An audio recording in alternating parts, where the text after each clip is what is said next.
हरे कृष्णा। तो आज हम पढ़ रहे हैं श्रीमद् भागवतम स्कंद 1 अध्याय 1 श्लोक संख्या 10। बहुत ही महत्वपूर्ण ये वर्णन किया हुआ है।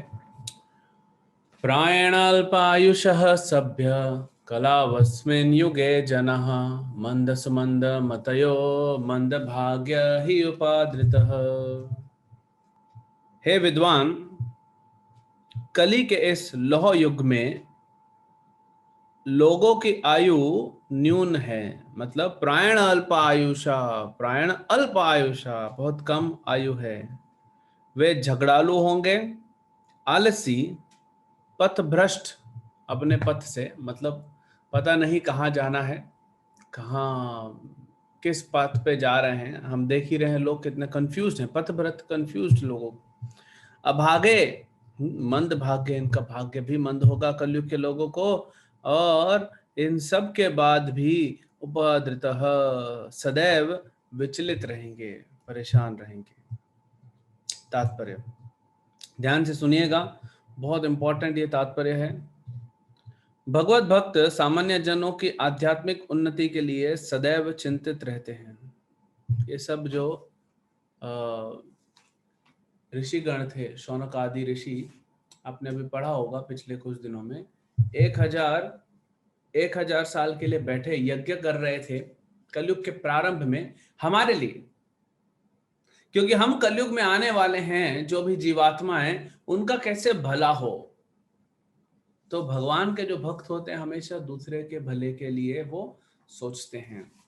और फिर कहते हैं प्रभुपाद जी, जब नैमिषारण्य के मुनियों ने इस कलयुग के लोगों की अवस्था का विश्लेषण किया तो उन्होंने देखा कि उनकी आयु कम होगी। कलयुग में आयु कम होने का कारण अपर्याप्त आहार नहीं है। ध्यान दीजिए, प्रभुपाद जी समझा रहे हैं कि कलयुग में आयु इसीलिए नहीं कम हो रही कि खाने को नहीं मिल रहा है, लोगों के पास खाने की कोई कमी नहीं है। क्यों कम हो रही आयु? फिर अनियमित आदतें, उनकी आदतें अनियमित हैं, इर्रेगुलर हैबिट्स। ये हम अपने जीवन में भी देख सकते हैं। कई बार तो हमारी आदतें अनियमित थी, अब भक्ति से जुड़ गए तो थोड़ा थोड़ा नियमित हो रही हैं। लेकिन कई बार ऐसा भी हो जाता है कि न चाहते हुए भी ये इरेगुलरिटीज लाइफ में आ जाती है। तो सतयुग में आयु हुआ करती थी 1,00,000 साल। 1,00,000 मतलब 1,00,000 ही जिएगा, पहले नहीं मरेगा। फिर त्रेता में 10,000, द्वापर में 1,000 और कलयुग में 100। अभी 100 साल भी कहाँ जी रहे हैं हम लोग? नहीं जी रहे हैं ना। 100 कितने लोग टच कर पा रहे हैं? विरले ही कोई टच कर पा रहा है 100। क्यों? ये अनियमित आदतें हमारी, पाप कर्म। जितना हम पाप करते हैं उतनी आयु कम होती जाती है। तो क्या क्या अनियमित आदतें हैं? हमारा कोई खाने का हिसाब नहीं, क्या खा रहे हैं, कब खा रहे हैं, सोने उठने का हिसाब नहीं है। फिर अगर आप ये भी देख लें कि जॉब में भी कभी कुछ कभी कुछ, घर में रेगुलरिटीज बन नहीं पा रही। अब कोई बोलेगा नहीं नहीं, हम तो बड़े रेगुलर हैं, अपने टाइम पे उठते हैं, अपने टाइम पे खाते हैं, जॉब पे जाते हैं, बिजनेस करना है, पढ़ाई करना है। ये अपने आप में एक अनियमित शेड्यूल है, इरेगुलर शेड्यूल है। क्योंकि अगर हमारे जीवन में भक्ति नहीं है तो फिर क्या फायदा? धर्म का कार्य कहाँ कर रहे हैं हम लोग? वो तो कर नहीं रहे हैं। फिर कह रहे हैं आदतों को नियमित करके तथा सादा भोजन करके कोई भी व्यक्ति अपना स्वास्थ्य बनाए रख सकता है। अधिक भोजन करना, अधिक इंद्रिय तृप्ति, दूसरों की दया पर अत्यधिक आश्रित रहना एवं एवं रहन सहन के कृत्रिम मानक मनुष्य की प्राण शक्ति तक को चूस लेते हैं। फलस्वरूप जीवन की अवधि घट जाती है। क्या बता रहे हैं यहाँ प्रभुपाद जी? बोल रहे हैं कि अत्यधिक खाना, देखिए खाने की कमी नहीं है संसार में, उल्टा लोग ज्यादा खा रहे हैं। भगवान की दया है कि खाने की कोई कमी नहीं है, लेकिन हम देखते हैं कि क्या क्या खा रहे हैं। प्रभुपाद क्या लिखते हैं? सादा भोजन, वो भोजन खाना चाहिए जो सतोगुण में है। क्या खाया जा रहा है आज? तमोगुणी भोजन, रजोगुणी भोजन।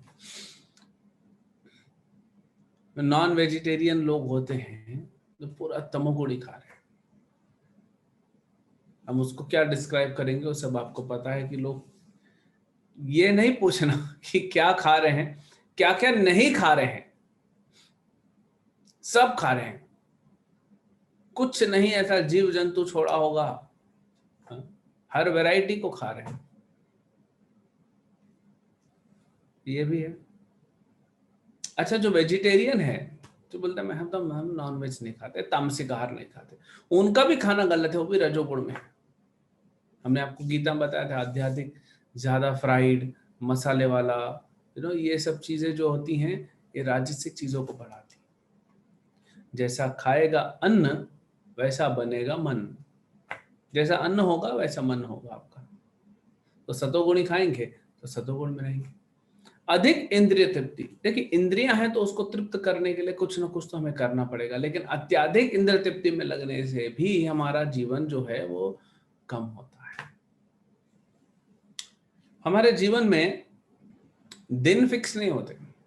बहुत सारे लोग सोचते हैं कि हमारे जीवन की हमारे जो लाइफ ड्यूरेशन है वो कैसे डिसाइड होता है, हमारे दिन फिक्स होते हैं। नहीं, हमारी सांसें फिक्स होती हैं कि आप इतनी बार सांस लोगे, ये फिक्स होता है। अब आप सतोगुण में बैठे हो, अपना कार्य कर रहे हो, चाहे बिजनेस में हो, चाहे जॉब में हो, चाहे घर में हो, आराम से बैठे हैं, तो सांस आप देखेंगे वो धीरे धीरे लेते हैं और धीरे धीरे छोड़ते हैं। जब धीरे धीरे सांस लोगे, धीरे धीरे छोड़ोगे, तो क्या होगा? टाइम ड्यूरेशन बढ़ जाएगा।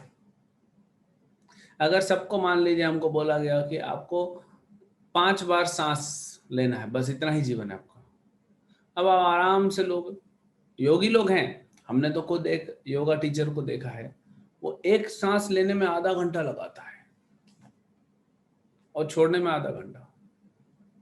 1 घंटे में 1 बार सांस ले रहा है, हम लोग तो 1 मिनट में कितनी बार ले लेंगे। इसीलिए तो योगियों की उम्र जो 400 साल 500 साल होती है, क्योंकि वो धीरे धीरे, वो जीवन जब तक भक्ति में नहीं लगा तो जीवन का कोई वैल्यू नहीं। लेकिन सामान्य आप देखेंगे तो लोग भाग रहे हैं, बहुत ज्यादा भागा दौड़ी करने से क्या हो रहा है, ऐसे ऐसे सांस जल्दी जल्दी अंदर बाहर हो रही है, तो फिर उनका ड्यूरेशन कम होगा कि नहीं। इसीलिए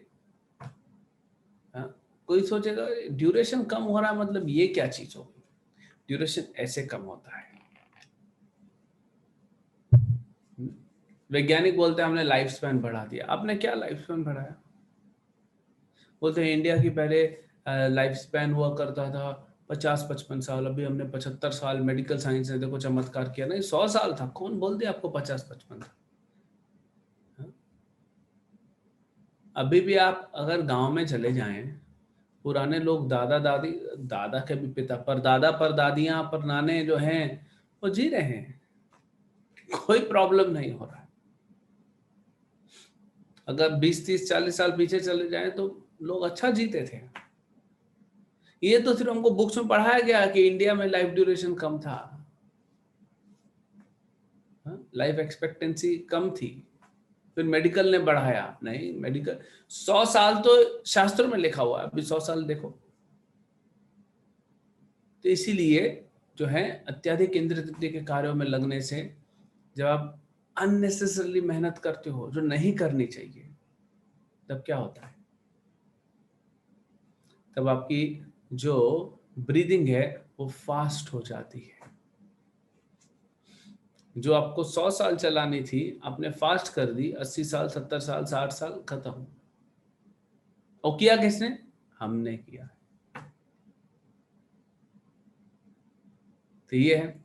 फिर अत्याधिक दूसरों की कृपा पे जीना। Over dependence on others mercy. भगवान साधु की कृपा वो अलग बात होती है, दूसरों के जीवन पे जी रहे हैं, ऐसे लोग भी होते हैं, पैरासाइट्स। आर्टिफिशियल स्टैंडर्ड, ये सबसे इंपॉर्टेंट है। क्या बोलते हैं इसको, इंग्लिश में बोलता हूँ, बहुत अच्छा स्टेटमेंट प्रभुपाद ने लिखा है। Artificial standard of living sap the very vitality of human energy। जो अभी ये तो तीन तो ठीक हैं, लेकिन जो आर्टिफिशियल स्टैंडर्ड है हमारा, हम जो जी रहे हैं अभी बहुत ही आर्टिफिशियल जी रहे हैं, वो सबसे ज्यादा एनर्जी हमारी खींच रहा है। देखिए आपके पास एनर्जी फिक्स्ड है। आपने बचपन में वीडियो गेम खेले होंगे। वीडियो गेम में क्या होता है, आपको एनर्जी दी जाती है, वो एनर्जी खत्म होती जाएगी। आपका चलिए सिंपल एग्जांपल लेते हैं, मोबाइल। मोबाइल का बैटरी चार्ज किया आपने, बड़ा बैटरी है 5000 mAh, उसको चार्ज किया। अब आप उसको सिर्फ जरूरत के लिए यूज कर रहे हैं, किसी का नंबर देखना हो, किसी से बात करना हो, किसी से मैसेज भेजना हो किसी को, ठीक है, तो बैटरी ज्यादा चलेगी कि नहीं? बिल्कुल ज्यादा चलेगी। लेकिन कोई बैठ के उस पर बैठ के कंटिन्यूअसली मूवी देख रहा है, तो उसका बैटरी जल्दी खत्म होगा। कोई वीडियो गेम खेल रहा है, हमने सुना है कि हैवी वीडियो गेम होते हैं, खेलते खेलते बैटरी जल्दी खत्म। तो जो बैटरी 24 घंटा चलनी थी, आपने वीडियो गेम खेल के उसको 4 घंटे में खत्म कर दिया। ऐसे ही हमारा जीवन है, हमारी शक्ति जो है वो फिक्स है। अगर आप उसको जल्दी जल्दी ड्रेन आउट करेंगे तो जल्दी आपका जीवन खत्म हो जाएगा। अगर आप उसको आराम से चलाएंगे सत्वगुण में तो लंबा चलेगा। कोई बोलेगा लेकिन प्रभु जी क्लास भी तो हम जूम में या यूट्यूब पे देख रहे हैं, इसमें भी तो बैटरी जा रही है। इसमें अगर बैटरी गई भी ना कोई प्रॉब्लम नहीं, क्योंकि भक्ति हो रही है। क्योंकि कुछ लोग पूछते हैं, अरे प्रभु जी आप लोग इतना नाचते हो, नाचने में ब्रीदिंग फास्ट होता है, जीवन कम होता है। कोई प्रॉब्लम नहीं उसमें। अगर कीर्तन करने में, नाचने में, भगवान के सामने नृत्य करने में, कीर्तन करने में अगर आपका प्राण निकल भी गया, जल्दी भी निकल गया, तो भगवत धाम जाओगे ना। अल्टीमेट उद्देश्य जो है हमारा जीवन का, परम लक्ष्य, उसको तो प्राप्त कर लिया। जीवन को सिर्फ 100 साल 200 साल जीने में वो इंपॉर्टेंट नहीं है, इंपॉर्टेंट है भक्ति करना।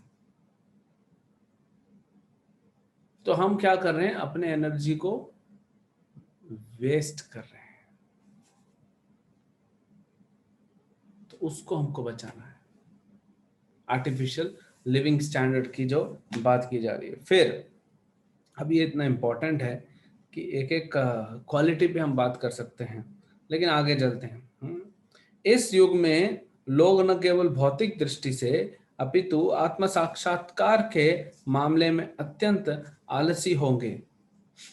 यह मनुष्य जीवन विशेष रूप से आत्म साक्षात्कार के लिए मिला है। अर्थात मनुष्य को चाहिए कि मैं क्या हूं, संसार क्या है, परम सत्य क्या है, ये जानने। मनुष्य जीवन वह साधन है जिससे जीव इस भौतिक जगत से कठिन जीवन संघर्ष के कष्टों को मिटा सकता है। तो यहाँ पे बताया जा रहा है आलसी लोग, मंद मंद सुमंद मतयो। तो मंद जो होता है आलसी होता है।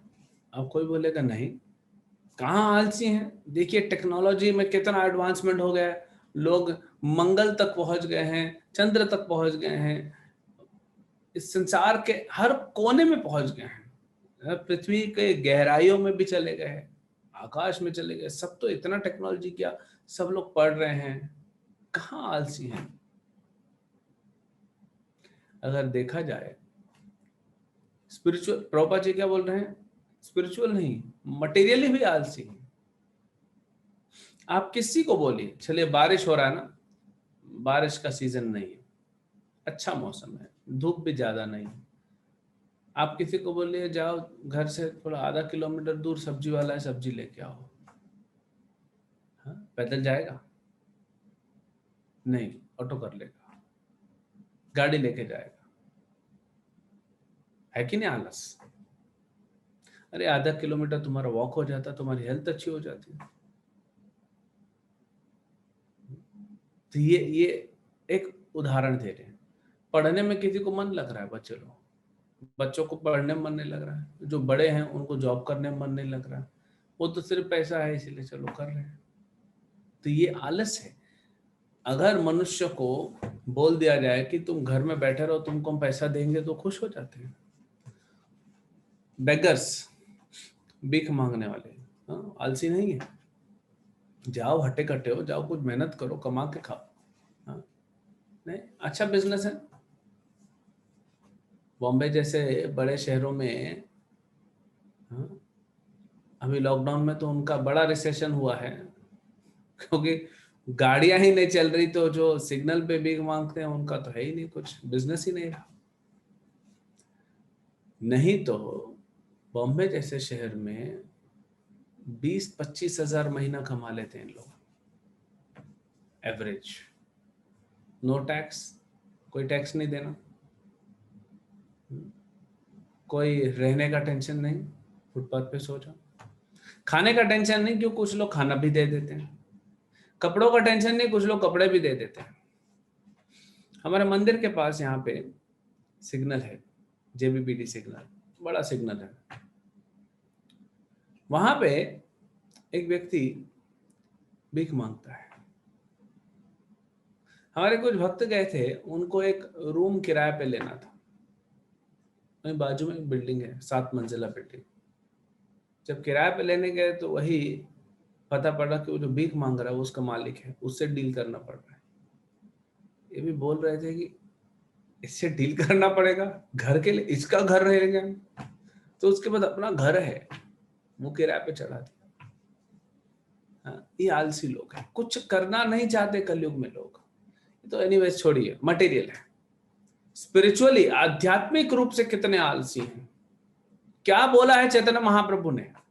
इतना सिंपल प्रोसेस दिया कि आप हरे कृष्ण मंत्र जप करो, और कुछ बोला? आप खाना बना ही रहे हो, भगवान को भोग लगा के खा लो। इतना सिंपल प्रोसेस भगवान चैतन्य महाप्रभु ने दिया हमको, वो भी नहीं करना है हमको। सिर्फ हरे कृष्ण मंत्र जप करना ही बोल रहे हैं, उतने में ही उद्धार हो जाएगा। लोगों को समझा समझा के आप थक जाएंगे, नहीं करेंगे। कोई कार्टून बनाया था ना किसी ने, एक बूढ़ा व्यक्ति है, मरने वाला है,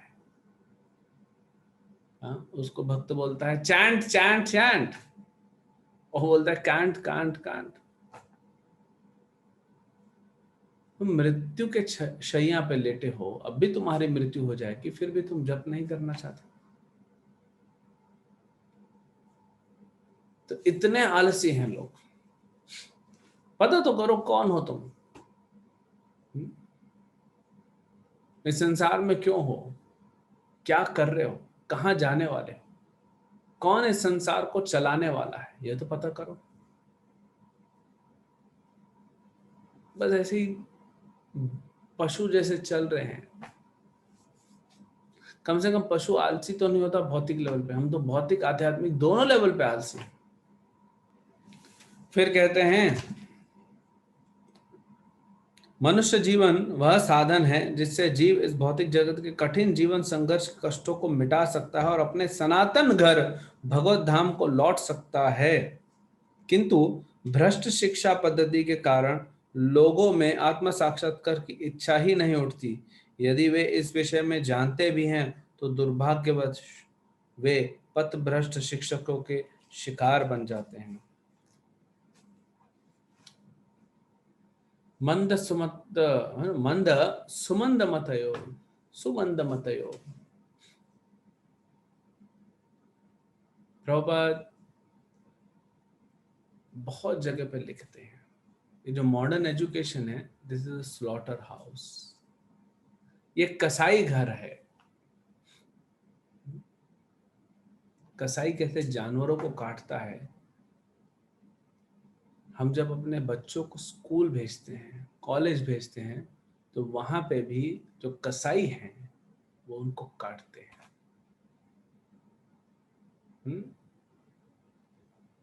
कैसे? हम ही नहीं बोल रहे आपकी जेब काटते, जेब तो काटते ही। युधिष्ठिर महाराज को नारद मुनि या व्यास देव बताते हैं कि कलयुग में, उन्होंने पूछा कलयुग के लक्षण क्या है। बोले कलयुग में खाना बिकेगा। युधिष्ठिर महाराज को तो शौक लग गया, खाना बिकेगा, लोगों को खाना खरीद के खाना पड़ेगा। वो तो अच्छा हुआ नारद मुनि ने रेट नहीं बताया। 1000 5-5 हजार रुपए में प्लेट, 5 स्टार होटल्स में, रेस्टोरेंट्स में एक आदमी खाएगा मुट्ठी पर, 5000 रुपए दे के आएगा। तो उनको तो शौक लग गया, वो तो लाखों लोगों को फ्री में खिला रहे थे। राजा थे, उनका नियम था ब्राह्मणों को खिलाना है। लेकिन लोग खाना बेचेंगे। आप आज देखिए, हर तीसरी चौथी दुकान खाना बेचने की है, हर तीसरी चौथी दुकान। फिर दूसरा चीज क्या लक्षण होगा कलयुग का? एजुकेशन बिकेगा। पहले के समय में ब्राह्मणों के पास जाते थे लोग, पढ़ते थे, और पढ़ने के बाद वहीं रहते खाते पीते थे। बोर्डिंग, लॉजिंग, एजुकेशन सब फ्री था। गुरु हैं, पिता समान प्रेम देते थे, स्नेह देते थे, सिखाते थे। गुरु माँ होती थी, वो भी प्रेम देती थी माँ के समान। और फिर गुरु दक्षिणा के रूप में कुछ गुरु मांगते थे, वो भी पैसा नहीं मांगते थे। ब्राह्मण कभी पैसा नहीं मांगे, कोई दे दिया अपनी मर्जी से, नहीं तो वो कुछ सेवा के रूप में ले लेते थे, वो भी शिष्य के भले के लिए। आज आप बच्चे को एडमिशन कराने के लिए भेजिए, पहला तो आपको फॉर्म खरीदना पड़ेगा। सिर्फ फॉर्म में कमा लेते हैं, एडमिशन होगा नहीं होगा पता नहीं। एक I don't know but school में, बट कॉलेजेस में एक, आपको मान लीजिए अपने घर में किसी को MBA कराना है, आप एक कॉलेज का फॉर्म खरीदते हैं। हमने ऐसा कॉलेज देखा है जहां पे 2 लाख फॉर्म बिकते हैं हर साल। अब पता नहीं अब कम हो रहा है। एक फॉर्म 1200 रुपए का होता है। आप हिसाब लगा लीजिए, 2 लाख मल्टीप्लाइड बाय 1200, करोड़ों रुपए। उसमें से एडमिशन सिर्फ 70 लोगों का होना है, तो एडमिशन के पहले ही पैसा कमा लेते हैं। फिर एडमिशन हो भी गया तो एडवांस में आपको फीस भरना है। ऐसा नहीं कि पूरा बच्चे को आपने नर्सरी में डाला, 12th पास हो गया, फिर स्कूल का प्रिंसिपल बोलता है ठीक है अब आप दक्षिणा कुछ देना चाहते तो दीजिए। लोग भी तो कलयुग के ऐसे है ना, 100 रुपए दे के निकल जाएंगे। तो लोगों का भी हृदय देने का है नहीं, तो विद्या को बेचा जाएगा, एजुकेशन के लिए भी पैसा होगा। और तीसरा चीज उन्होंने बताया, मेडिकल, दवाइयां, मेडिकल ट्रीटमेंट, ये बिकेगा। और आज दुनिया में यही 3 चीजों पे सबसे ज्यादा आपका पैसा जा रहा है। कपड़ा एक है, मेडिकल पे, बच्चों के एजुकेशन पे, स्पेशली ये 2 चीजों पे। खाने का फिर भी लोगों को उतना चिंता नहीं रहता। आज हमने देखे हैं लोग सोचते हैं सबसे ज्यादा पैसा कहाँ लगता है, वो रखते हैं उसके लिए, बच्चों के एजुकेशन में, और मान लो किसी को कुछ हो गया तो हेल्थ केयर के लिए। एजुकेशन लोन मिलते हैं, लोन लेके पढ़ो, ये कलयुग का सिम्टम है। और फिर होता क्या है वहां पे, आप इतने पैसे खर्चा करके बच्चों को पढ़ाने भेजते हैं, वहां क्या होता है, वहां सब कसाई बैठे हैं। आपकी जेब काटने के बाद अब क्या काटते हैं, बच्चों की चेतना को काटते हैं। उसी बच्चे को हम भक्ति सिखा सकते हैं और उसको भगवत धाम का रास्ता दिखा सकते हैं। यह है पथ। और पथ दिखाने वाले हो जाते हैं मार्गदर्शक जो है, पथ प्रदर्शक गुरु। वो व्यक्ति गुरु बनता है जो पथ दिखाता है, पथ प्रदर्शक। लेकिन बच्चे पहुंच जाते हैं स्कूल कॉलेजेस में, वहां उनको क्या किया जाता है? पथ भ्रष्ट किया जाता है। सबसे पहले पढ़ाया जाएगा देयर इज नो गॉड, भगवान नहीं है, आत्मा नहीं है, जो है शरीर है, और आप ही सब कुछ करने वाले हो, आपको ही करना है। यहां पे भक्ति में सिखाया जाता है कि भगवान है, परम सत्य परम भगवान है, हम उनके अंश हैं, हमको उनकी सेवा करनी है। नम्रता सिखाई जाती है। स्कूल कॉलेज में क्या सिखाया जाता है? यू कैन डू इट, आप कर सकते हो, आप ही करोगे, आप नहीं तो और कौन करेगा। अहंकार को बढ़ाते हैं, हमारे अस्तित्व को छुपा दिया जाता है। अहंकार को बहुत सारी चीजें बोलने के लिए पूरा उल्टा होता है जो भी। इसीलिए तो चैलेंज कहां हो रहा है आज भक्ति करने में? सबको चैलेंज क्यों हो रहा है? क्योंकि हमको सिखाया इतने साल कुछ और सिखाया। टीचर से आर्ग्यूमेंट करना सिखाया जाता है। अब भक्ति में गुरु से आर्ग्यूमेंट नहीं कर सकते, अपराध हो जाता है। आप जिसे सीखने आए उससे आर्ग्यूमेंट कैसे करोगे? लेकिन इसको बढ़ावा दिया जाता है, अच्छा है टीचर से आर्ग्यू कर रहे हो, मतलब बच्चा जो है उसका ब्रेन सब्सटेंस अच्छा है, हाँ गोबर भरा हुआ है, और जो बचा हुआ था और डाल दिया गया, कैसा ब्रेन सब्सटेंस अच्छा है? जिससे आप शिक्षा ले रहे हो उससे आर्ग्यू करते हैं क्या? और कोई कोई टीचर्स का कोई रिस्पेक्ट नहीं रहे क्या? कोई रिस्पेक्ट नहीं करता टीचर्स की। और फिर बच्चे घर आके माँ बाप की रिस्पेक्ट नहीं करते, इधर माँ बाप की नहीं करते, इधर टीचर्स की नहीं करते, माँ बाप भी परेशान है। कितने पेरेंट्स आके बोलते हैं, हमने देखे हैं। अब वैसा बच्चा भक्ति में आ भी जाता है तो उसको सिखाना पड़ता है कि बड़ों का इज्जत करो, रिस्पेक्ट दो, और उसके लिए परेशानी है। वो समझ नहीं पाता ऐसा क्यों। वो बोलता है कि प्रभु जी मैं भी सोचता हूं ना, मैंने भी बुक्स पढ़ी है, मैं अपना इंटरप्रिटेशन लगाऊंगा। यहाँ पे सिखाया जाता है कि नहीं, आपको अपना इंटरप्रिटेशन नहीं लगाना, अपने मन से नहीं सोचना है, जो आचार्यों ने दिया है उसको पालन करना है। नहीं, ऐसा क्यों? तो इसीलिए उसको शरणागति में बहुत तकलीफ होता है। 25 साल आपने उसको उल्टा पढ़ा दिया। हाँ, जितना लेट जुड़ता जाएगा भक्ति से जो व्यक्ति, उतना उसको तकलीफ होता जाता है शरणागति। या फिर बहुत माया ने अच्छे से उसको धुलाई दिया हो तब तो होता है। यह पूर्व पूर्व सुकृति है, तो चेतना खत्म करते हैं। इसलिए हम लोग को चैलेंज होता है शरणागति में। हम अपना दिमाग लगा लेते हैं, अपनी बुद्धि कहाँ लगानी चाहिए वो समझते नहीं है, हर जगह अपनी बुद्धि लगाते हैं। भगवान ने, इसीलिए तो लोग आरोप लगाते हैं कृष्ण पे, राम पे, भगवान ने ऐसा क्यों किया, ऐसा करना चाहिए था। तुम्हारा अधिकार क्या है बोलने का? अपने बाप से नहीं पूछा कि मेरे को पैदा क्यों किया? ये क्यों नहीं जाके पूछते हो कि ये गलती क्यों कर दी? या पैदा होता ही तुमको चिड़ियाघर में क्यों नहीं जमा कर दिया? तुम तो पशु जैसे हो, चिड़ियाघर में जमा कर देते तुमको। दूसरे बच्चे आते देखते रहते तो मनुष्य जैसा देख रहा है, वो क्यों नहीं बोलते? राम ने ऐसा क्यों किया, कृष्ण ने ऐसा क्यों किया, ऐसा नहीं करना चाहिए था, ऐसा करना चाहिए था, वैसा करना चाहिए था। बहुत साल मुझे भी समझ में, प्रभुपाद जी क्यों लिखते हैं कि स्कूल कॉलेज स्लॉटर हाउस है? जब प्रचार चालू किया, देखे कि स्पेशली आज जो हो रहा है, लोग एक्सेप्ट नहीं कर पा रहे हैं। एक स्टूडेंट है, अमेरिका से पढ़ के आया, स्कूलिंग यहाँ से किया, ग्रेजुएशन के लिए यूएस किया, लौट के आया, उसके माँ बाप भी परेशान। उसको मैंने 6 महीना दिया अलग अलग एंगल से समझाने का, वहीं पे है। तो हम करेंगे ना,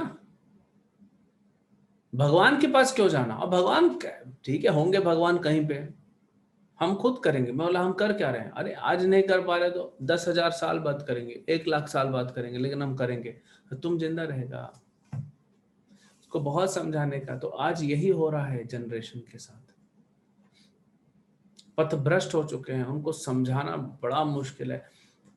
ऐसे पथभ्रष्ट लोगों में कोई एक विरले थोड़ा उसका मन लग जाता है कि नहीं, कुछ और भी है, ये जीवन के अलावा भी कुछ और है, उधर झुकता है, उधर मुड़ता है।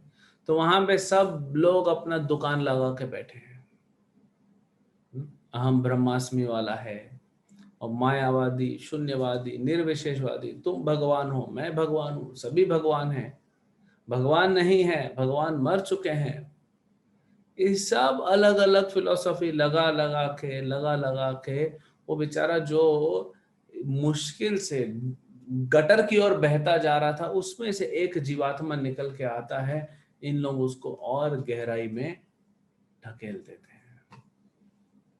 ऐसे पथ भ्रष्ट शिष्य और ऐसे शिक्षक मिलते हैं।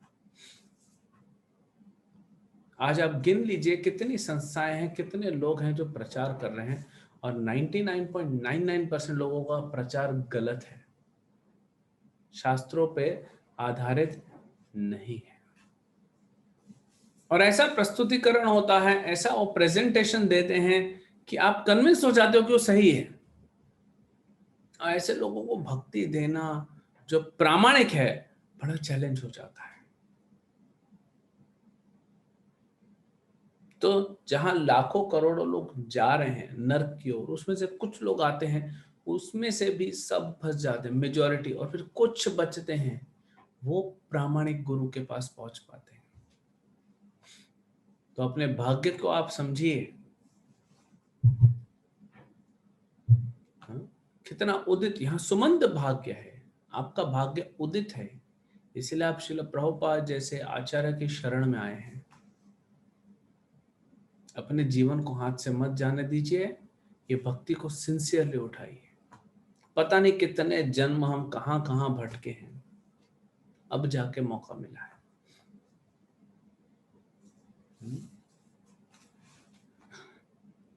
फिर कहते हैं इस युग में, बड़ा सुंदर श्लोक है, इस युग में लोग न केवल विभिन्न राजनीतिक वर्गों तथा दलों के शिकार हैं, अपितु विभिन्न प्रकार के इंद्र तृप्ति करने वाले विपथनों के से भी ग्रस्त हैं। इंद्रिय तृप्ति, अत्याधिक इंद्रिय तृप्ति नहीं करना चाहिए। अब देखिए क्या क्या है, सिनेमा, मूवीज, स्पोर्ट्स, जुआ, क्लब, संसारी पुस्तकालय, मटेरियल लाइब्रेरी, जो भौतिक लाइब्रेरी है, बुरी संगति, धूम्रपान, मदिरापान, छलावा, चोरी, मनमुटाव इत्यादि आदि आदि आदि अनेक व्यवस्थाओं के कारण उनके मन सदैव विचलित एवं चिंताओं से ग्रस्त रहते हैं। संसार में सब वैरायटी भगवान ने दी है, फिर भी लोगों को देखिए, नशा करना, मूवीज जाना, स्पोर्ट्स को अपना जीवन बना लिया है।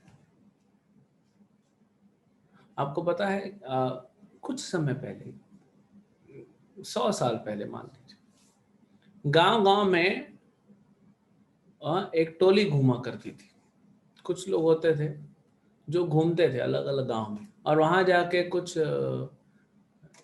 नृत्य करते थे, कुछ ड्रामा करते थे, कुछ डांस करते थे, और उनको थोड़ा पैसा देते थे गांव वाले, थोड़ा खाना देते थे, 1 रात 2 रात रुकने की जगह देते थे, फिर उनको भगा दिया जाता था, वो चले जाते थे। एंटरटेनर्स, इनको बोलते हैं एंटरटेनर्स, और ये शूद्र कैटेगरी के लोग होते हैं।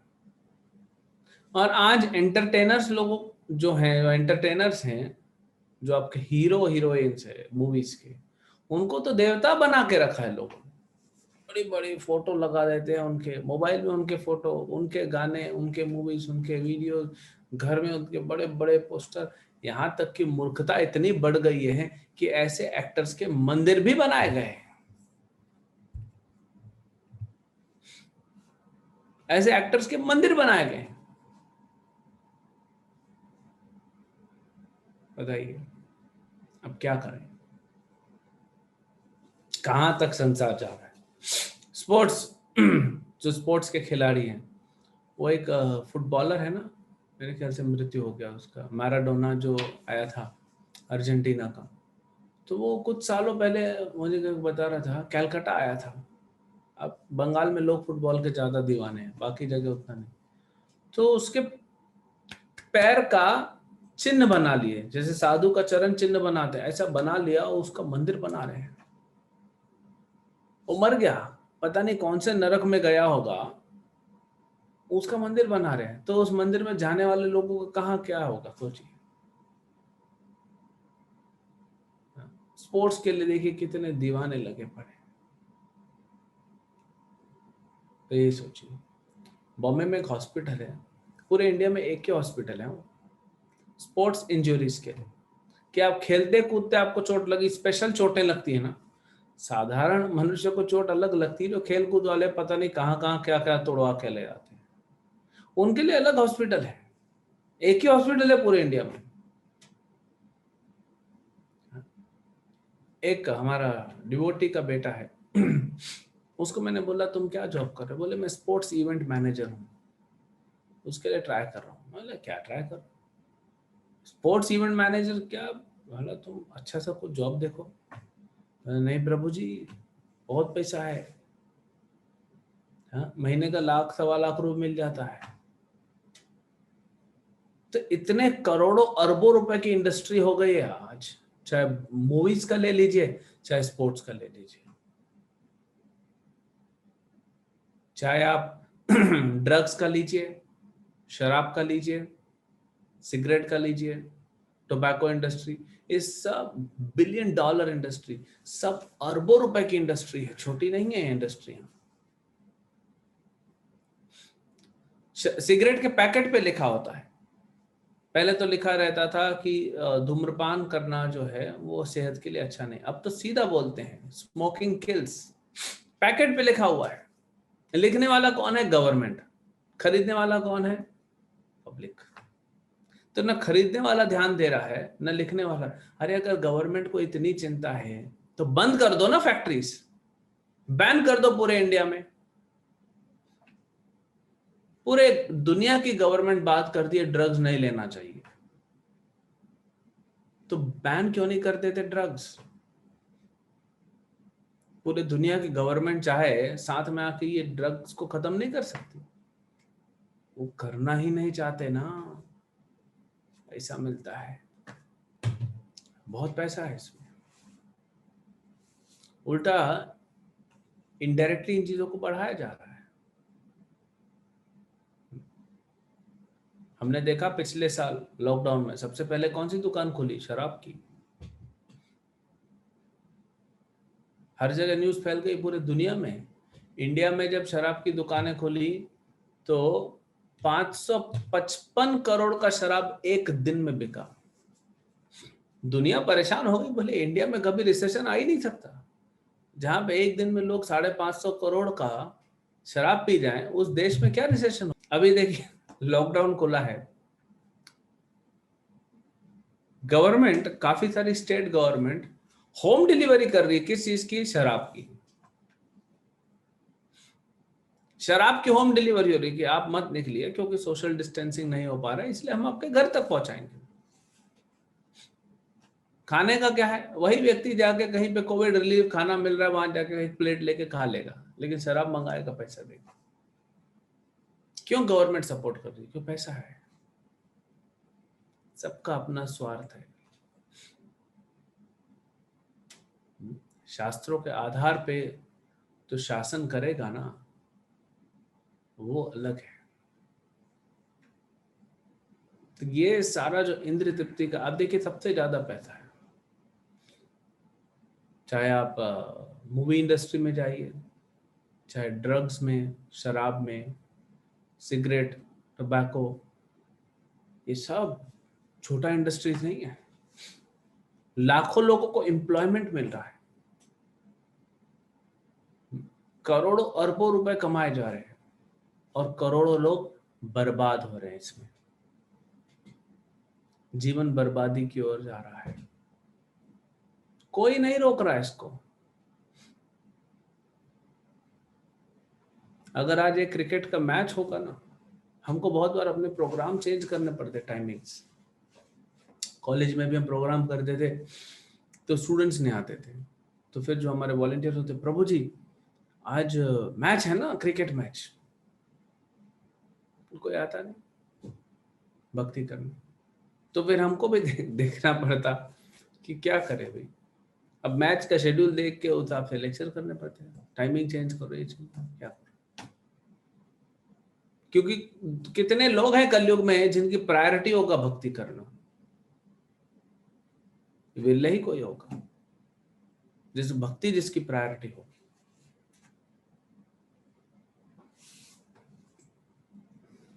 एनीवेज, ये तो बहुत सारा, इसमें हम डिटेल में जा सकते हैं।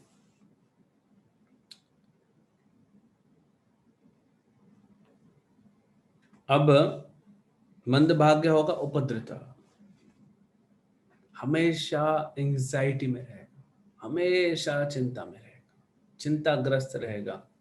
हाँ? उसको मंदभाग्य कहते हैं, उपद्रता।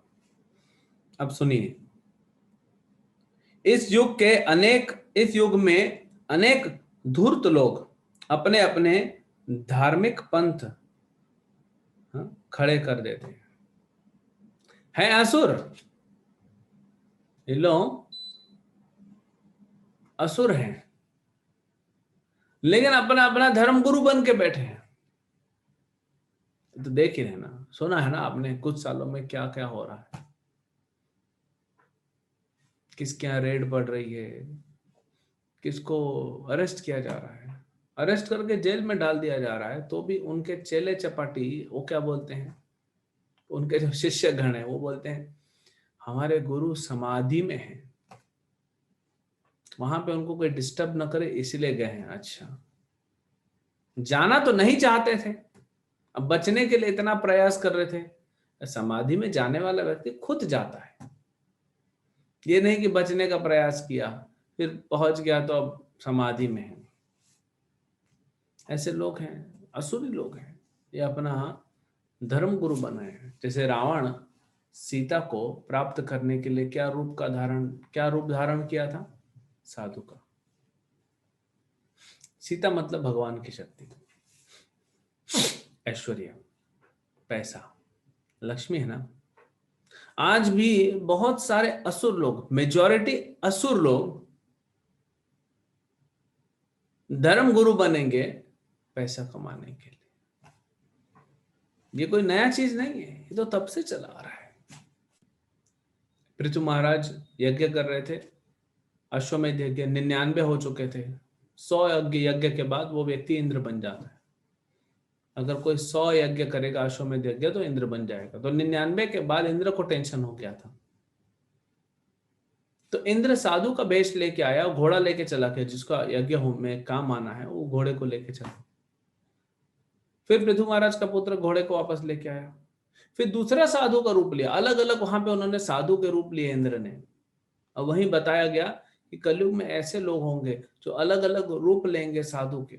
दिखने में साधु है, कोई बाल वाला, कोई बिना बाल, कोई जटा वाला, कोई रुद्राक्ष वाला, कोई ये, कोई ऐसा तिलक, कोई ऐसा तिलक, कोई ऐसा तिलक, अलग अलग वेश लेंगे। क्यों? इंद्र तृप्ति के लिए, पैसा कमाने के लिए। ये उनके बारे में बताया गया। ये वो साधु नहीं है जो भक्ति कर रहे हैं, जो भक्ति का प्रचार कर रहे हैं। ये अपनी इंद्र तृप्ति के लिए साधु बनते हैं। साधु बनते क्या, सिर्फ वेश धारण करते हैं, साधु कभी बन नहीं सकते लोग। इनके बारे में प्रभुपाद कहते हैं जो किन्हीं शास्त्रों पर आधारित नहीं होते, प्राय ऐसे लोग ही जो इंद्र तृप्ति के व्यसनी हैं, ऐसी संस्थाओं के प्रति आकर्षित होते हैं। ऐसे लोग जो गुरु बन जाते हैं, धर्म गुरु, किसी भी शास्त्र पे आधारित नहीं है। इसलिए हम कहते हैं कहीं पे भी जाइए आप किसी भी धर्म गुरु के पास, तो शास्त्र तो पहले उसको खोलना चाहिए। शास्त्रों की बात ही नहीं होती। हम नाम लेंगे गीता का, भागवत का, पुराणों का, लेकिन बोलेंगे क्या वो देखिए।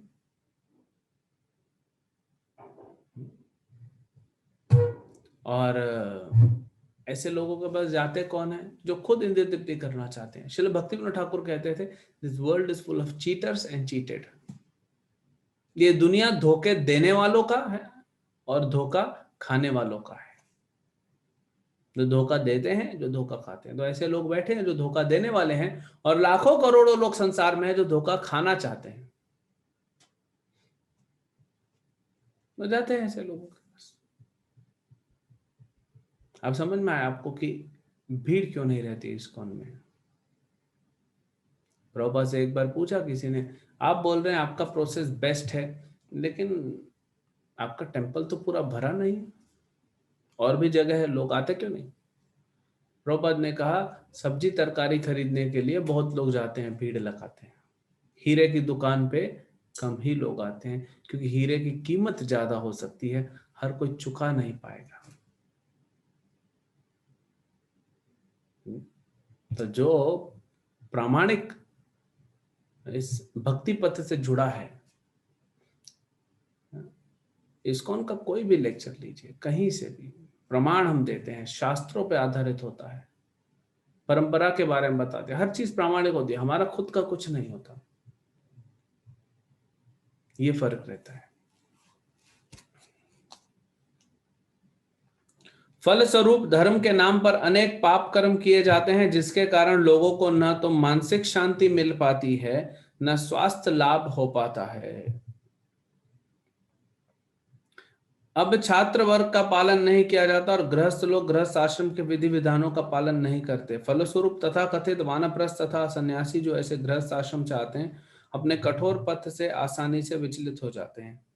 कलयुग में सारा परिवेश श्रद्धा विहीनता से पूर्ण है, श्रद्धा नहीं है किसी को। लोग अब आध्यात्मिक मूल्यों में रुचि नहीं दिखाते, अब तो भौतिक इंद्रिय तृप्ति ही सभ्यता की का मानदंड बनी हुई है।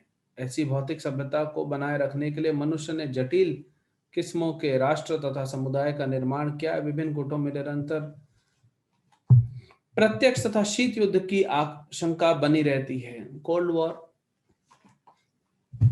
लोग क्या क्या नहीं कर रहे हैं। यूनाइटेड नेशंस बनाया, क्या हुआ? कुछ हुआ? कोई युद्ध रुका? 1945 में बना हुआ है संयुक्त राज्य यूनाइटेड नेशन। कुछ युद्ध हो रहा है? कुछ युद्ध रुक रहा है? नहीं, हो ही रहा है। कितने युद्ध हो गए? तो क्योंकि बेसिक फाउंडेशन नहीं है ना भक्ति का, किसी को पता ही नहीं क्या करना है। बस लोग जो हैं वो लगे हुए हैं, क्या जीवन जी रहे हैं किसी को नहीं पता। इसलिए जो वैष्णव होते हैं उनको ये देख के बहुत ज्यादा दया होती है। श्रील भक्तिविनोद ठाकुर ने कितना कचरा साफ किया पता आपको? ऐसे ऐसे धर्म गुरुओं को पकड़ पकड़ के जेल में डाला था उन्होंने, जो धोखा देते थे। क्या कर सकते हैं? इसीलिए हमको अच्छे से इस प्रोसेस को लेना चाहिए। हमारा भाग्य अच्छा है कि हम प्रभुपाद जी की संस्था से जुड़े, और हमको दूसरों को बचाने का प्रयास करना चाहिए। चैतन्य महाप्रभु ने कहा ना, भारत भूमि ते मनुष्य जन्म होइल जार। भारत भूमि में मनुष्य का जन्म हुआ है, जन्म सार्थक करी करो परोपकार। अपना जन्म सार्थक करो और परोपकार करिए, दूसरों को बचाइए। लोग इंटरेस्ट नहीं लेंगे। आज मंदिर बंद पड़े हैं, वैष्णव को चिंता है कि कैसे होगा लोगों का उद्धार। ये लॉकडाउन में मंदिर बंद पड़े हैं, लोगों को कोई इंटरेस्ट नहीं है। सिनेमा हॉल खुला कि नहीं, क्लब्स खुले कि नहीं, मार्केट खुला कि नहीं, किसी को चिंता नहीं है। तो इन लोगों को हमको समझा समझा के भक्ति में लाना पड़ेगा।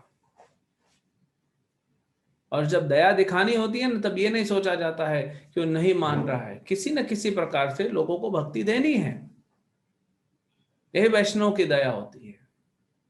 जैसे अपने घर के बच्चे को नहीं पढ़ना चाहेगा तो हम छोड़ नहीं देते ना, छोड़ देते हैं, नहीं मैंने समझाया, नहीं पढ़ रहा, नहीं पढ़ रहा, चलो स्कूल से सर्टिफिकेट टीसी ले लो, छोड़ दो, लिविंग सर्टिफिकेट ले लो, किसी न किसी प्रकार आप कुछ न कुछ तरीका लगा के उसको पढ़ाते हैं, साम दाम दंड भेद जो लगाना पड़े। तो वैसे ही हमको लोगों को भक्ति देना चाहिए, हर वर्ग के लोगों को हमें भक्ति देना चाहिए, कुछ भी करना पड़े हमको करना चाहिए।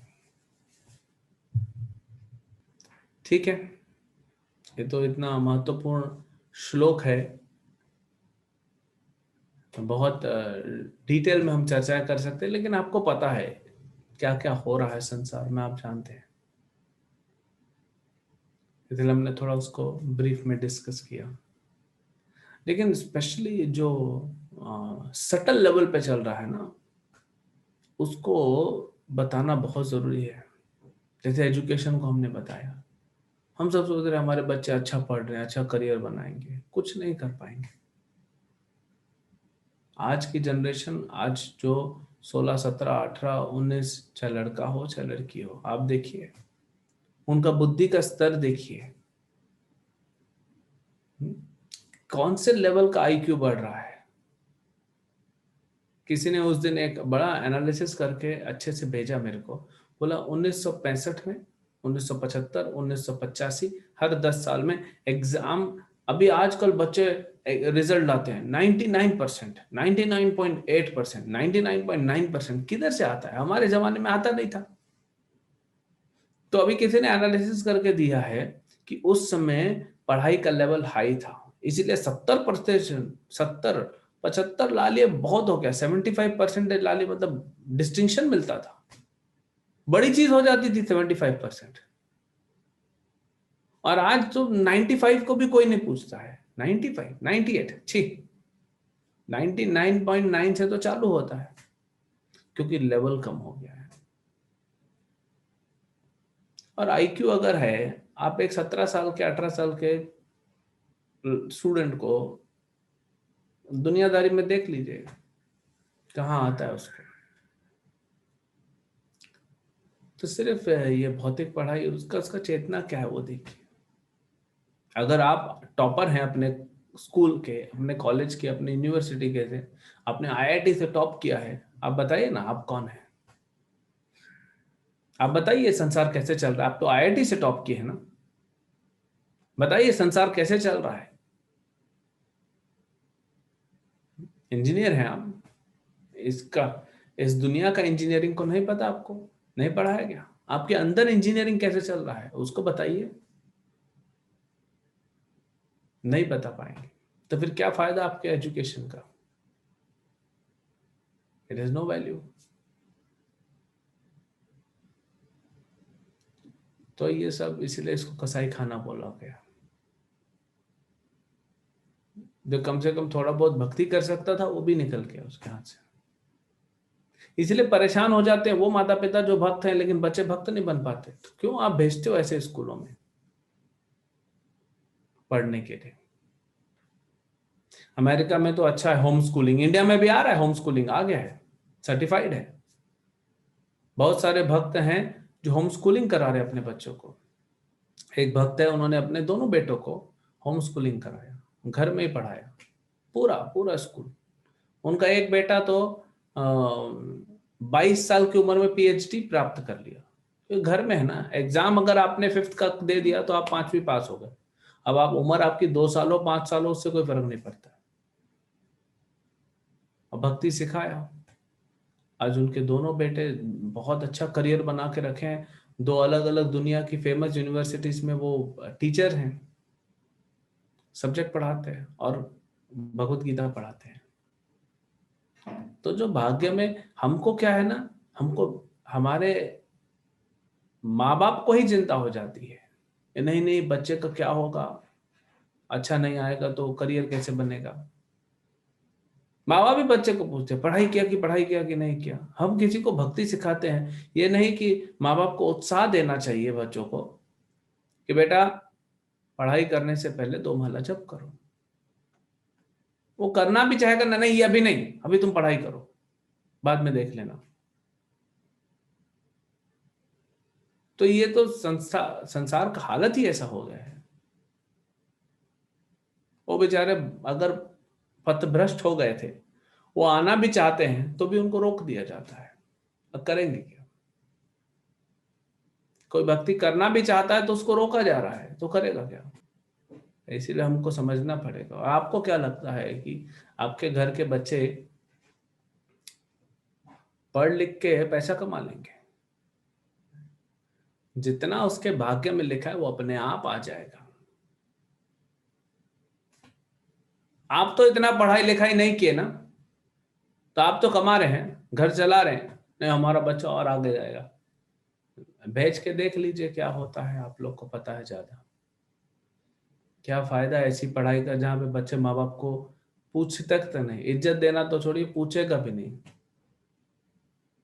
क्यों बनाना पड़ा सरकार को ऐसा नियम कि जब तक माँ बाप जिंदा हैं, वो घर उनके नाम पे है, तो उनको बेटा घर से निकाल नहीं सकता? क्यों बनाना पड़ा? क्योंकि बच्चे निकाल रहे थे माँ बाप को, चलो वृद्धाश्रम में। ये तो अभी और बढ़ेगा। अभी आप देखेंगे जहां पे बच्चे हिचकिचाएंगे नहीं अपने माँ बाप को मारने से। ऑलरेडी हो रहा है। हमने सुना है ऐसे भी बच्चे हैं, चाहे लड़का हो चाहे लड़की हो, अपने माँ बाप को थप्पड़ मार देते हैं। नहीं सुनना तो एक बात है, बेइज्जती करना एक बात है, मार भी देते हैं। क्या करेंगे? क्योंकि आप ही ने भेजा है ना उसको ये शिक्षा प्राप्त करने के लिए, उनका गलती नहीं है।